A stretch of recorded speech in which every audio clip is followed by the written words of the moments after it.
then that's the route we'll go. Love it.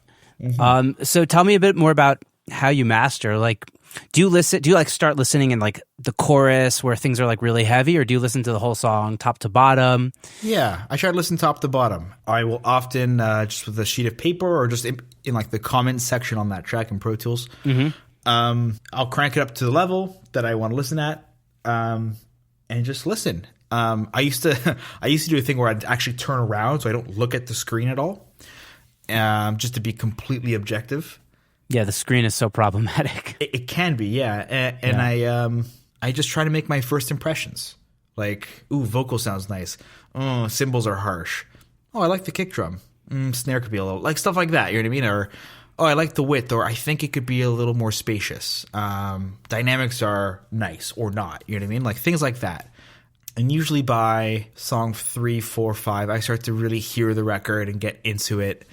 Hopefully I'm bobbing my head at that point, and I'm what I call sinking into the record and really understanding the soul of it, and the sonic balance or the direction they want to go in. Or I've like understood the influence that they've sought inspiration from, and I can hone in on that. Love it. Yeah. So do you leave the box, or are you working in the box? I work in a hybrid fashion. I've been doing that for 2-3 years now. So it's about 50-50 at this point. It honestly depends on the project. I was working on a house track this morning that only, I used 2 pieces of gear and a couple plugins. I was doing an R&B project last week that was 50-50. I like using my hardware. It's fun. But if it's not necessary, you have to know and say, nope, turn it off and use a tool in the box. Doesn't matter that you spent, $1 million on the CQ. If it's not the right tool, it's not the right tool. And it is hard to do that. And I struggle with that sometimes. Especially I just got like a new Manly Massive Passive, and I want to use that thing on everything. But it may not be the right tool for certain kinds of projects. And I have to say, no, Connor, turn it off. Use something in the box. You'll slap on the wrist, you know what I mean? But that's all part of the discipline of what we do. Yeah. Do you think of yourself as a mastering engineer who's a bit more transparent, or someone who's a little bit more hands-on and like trying to shape the sound? I definitely like to put some color on stuff. Not too much, but I try to do what the song needs. If a mix strikes me as like, oh, wow, that sounds really nice. Like it's not an EQ thing. It's just a color thing. I try and just vibe it up with tubes or a transformer or whatever. But overall, yeah, I think I do like to impart a little bit of color into my rig, into my final masters through my rig. Nice. Yeah. I'm sorry to nerd out. We could like branch out. I'm totally into it. Send it. Do you have any interesting techniques that you do in mastering that maybe like somebody who's not like super aware of how mastering works, that like anything you do that's like a little bit out of the box for people that don't really know what it is? Maybe clipping. I know that's kind of an in vogue mastering trick right now that a lot of guys do to attain a couple extra dB of that precious loudness we all love these days. Yeah. So clipping you can do it in the box. I mean, that's what I did on that house track today. Clipping is just, squaring off the top of a wave file to squeeze out a couple extra dB of loudness. I do that in one of 3 ways. If I'm in the box, I'll use a clipper plugin, such as the K-Clip, which does the trick on certain material. I have the Better Maker mastering limiter, which has this cool feature called the Clipiter, which is a blend of a brick wall limiter, limiter and clipper, and it kind of shares the load between those 2 processes depending on how you set it. It's got a cool hi-fi sound. I know Sam Moses, who you've interviewed here, has one and swears by it. Or you can just hit your AD on your converter hard. If you have a good converter, as most mastering engineers do, I use the Antelope Pure 2.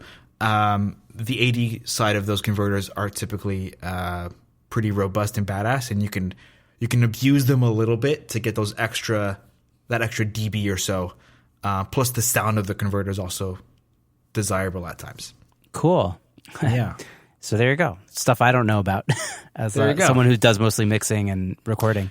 Yeah, I mean, clipping can be used in mixing. I know some people that will clip their drums or clip their bass. I often receive mixes that, I'll get them when they're squared off, but that's the sound they want. It's the sound of them clipping a converter or a clipper plugin before they bounce. And the mix won't be the mix without that. So yeah, totally. It's a cool tool.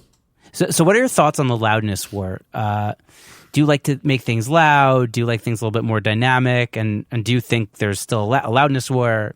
Where are we holding? Or where do we stand as an industry? I don't care for it, to be honest with you. I wish this whole loudness thing would stop, because I think it can be very detrimental to music. I get the desired effect.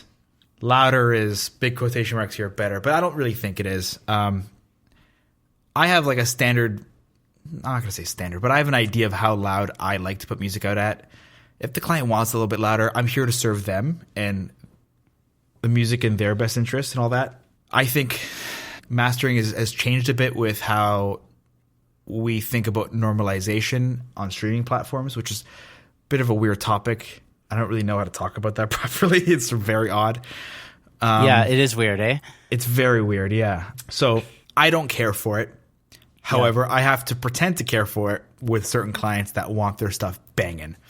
Yeah. It's often that I'll get mixes that sound awesome, and then the ref that is pretty smashed up in terms of loudness, and the client wants it to be at least that loud, so I have to play their game. And at the same time, I have clients that say, Connor, this sounds awesome. Do you mind just backing it down like a dB or two so we have a little bit more room and spaciousness, and it might sound better on streaming services? And I say, absolutely. And I really like that. And typically when I find I back stuff off, it just sounds better. So it depends on the game the client wants to play, and I will play that game. It's a game. Yeah. That's the way I think about it. Do you think with the streaming normalization happening, do you think the loudness war is less relevant than it used to be, or do you think it doesn't matter? I think it doesn't matter. I think because most people don't actually know about normalization and stuff like that. I mean, a lot do. I'm not really sure, but I think it's more important to certain genres of music. Electronic music, dance music, that stuff needs to be absolutely smash and banging for clubs and stuff. But I've heard some major artists, really start to bring the volume down a bit, and I think that's cool. I'm into that. Yeah, word. I totally hear that. Yeah, so, as a mastering engineer, I'm assuming you're working on tons of different genres. What's it like to work on so many different genres and I don't know, have a headspace for all that information? It's very exciting. And being here in Toronto, we have, an incredibly varied cultural demographic. And so with that, you have an incredibly diverse music culture and scenes in Toronto. So it's exciting. And I often get to work on music that I never thought I'd get to work on. Often music I'm not familiar with, which is initially scary, but ultimately very exciting. And I definitely work on a lot of different genres, a lot of similar genres more often. Hip hop, I get a lot of rock and pop. I get a fair amount of some R&B. So yeah, I take every new project as a learning opportunity. And again, when I'm unfamiliar with certain genres, I just ask the client or the producer, "What have you been listening to lately? What's where did this come from? What have you been listening to that helped you create this music? Can I hear those records? What songs in particular is a part of a song that I should be listening to understand the vibe and the direction that you want to go in?" Yeah. Sounds like you research very well in terms of just to keep the client happy. And I try to, and it just, I like a certain kind of music. I mean, I listen to a lot of rock and metal and hip hop and stuff like that. So when it's something very different, it's just nice to, have a fresh perspective on a genre that I'm unfamiliar with. It's cool. It's exciting. Do you have any practices to stay fresh and creative in the mastering space? Obviously we all have days where we're not as inspired and we don't feel, as willing to work as every day. So yeah, what do you do when you're feeling the doldrums? On certain days when I'm really not into it or my ears won't turn on, I just won't work that day. Cause I just feel like I'd be doing the artist and the client a disservice. or I'll just wait later in the day. Unlike a lot of mastering engineers who get up at the crack of dawn and do their work, I often like working super late at night. I don't know why, just quiet and peaceful. But I do try and have at least a coffee or two, breakfast sometimes, and just, I'll listen to some music for half an hour, and just get my ears on. Whether it's me sitting in my chair, on the couch at the back of the room, I just need to feel awake with music. My ears need to be on. It's like it's a whole thing. They've got to be on. So yeah, a little bit of food, a little caffeine. Sometimes I'll walk around the block, and if it's not working, I'll wait till later in the day or the next day. But usually it works. So that's that.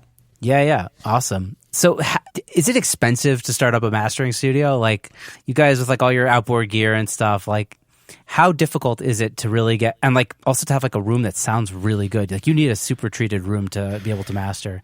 So like what's involved in starting up with mastering?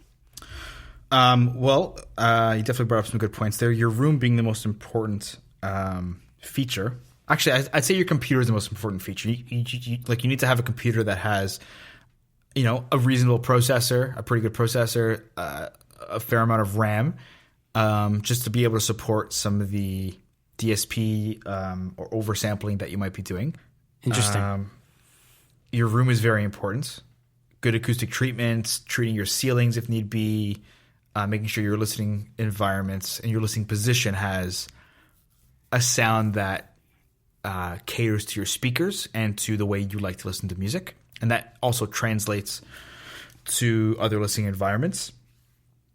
Once you have that ready and you have your DAW and maybe a set of, some digital tools like good plugins and such, your first state of business would be getting a good converter, because without that, you won't be able to monitor properly to your headphones or to your headphones and speakers, and also through your analog gear.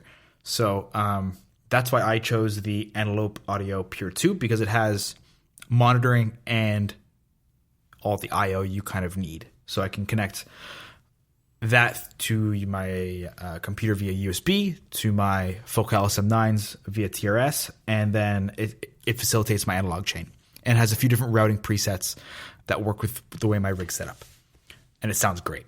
Wow. So that's kind of the first the first thing you need, and then you just think about, what are you going after? What are you trying to achieve? Because hardware is expensive. It's very, very expensive. Does it sound better than plugins? Usually. I'm not going to say always. There are some fantastic plugins out there, and there's some crummy hardware out there.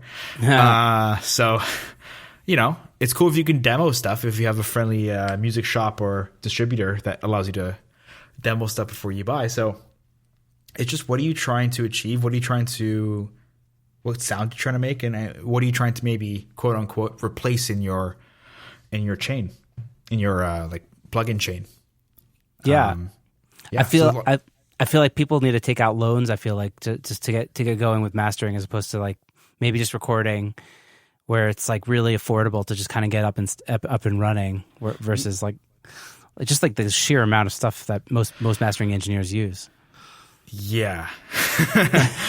My first couple purchases were daunting. The other side of my life, I work in restaurants and bartend and stuff, and every time I buy a new piece of gear, I reflect on the amount of records or songs I had to master and the amount of old fashions I had to make.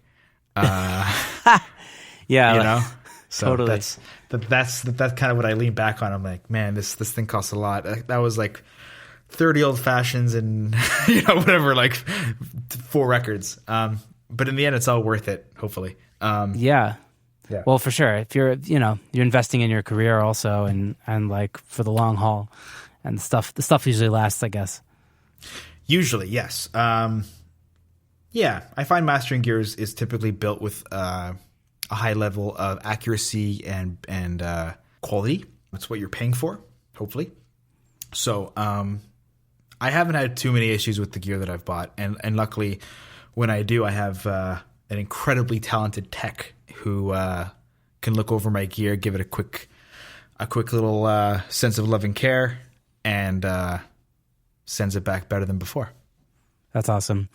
Tell me about referencing. Like, what are you listening? You mentioned you're listening through focals. Like, are you listening through near fields, or are they